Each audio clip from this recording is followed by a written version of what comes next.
آل Baltistan math quiz competition کے نتائج کا اعلان کر دیا گیا۔ آل بلتستان میتھ کوئز کمپٹیشن کا انعقاد کیا گیا تھا، جس کے چیف آرگنائزر اشفاق عباس تھے۔ اشفاق عباس نے جی بی ٹرو نیوز سے گفتگو کرتے ہوئے کہا کہ اس کمپٹیشن میں کل 40 اسکولوں سے تقریباً 400 طلباء نے شرکت کی۔ اس مقابلے کو دو گروپوں میں تقسیم کیا گیا، ایک مڈل کلاسز سیکشن اور دوسرا ہائی اسکول سیکشن۔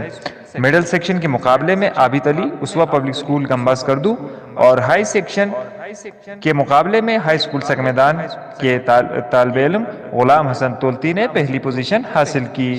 پوزیشن لینے والے طلباء کی حوصلہ افزائی کے لیے تقریب تقسیم انعامات کا انعقاد کیا گیا، جس کے مہمان خصوصی اسپیکر گلگت بلتستان اسمبلی جناب سید امجد زیدی تھے۔ سید امجد زیدی اور دیگر معزز مہمانوں نے پوزیشن ہولڈرز میں انعامات تقسیم کیے۔ آخر میں چیف آرگنائزر اشفاق عباس نے تمام اسٹوڈنٹس و مہمانوں کا شکریہ ادا کیا، نیز پوزیشن حاصل کرنے والے طلباء کو مبارکباد بھی پیش کی۔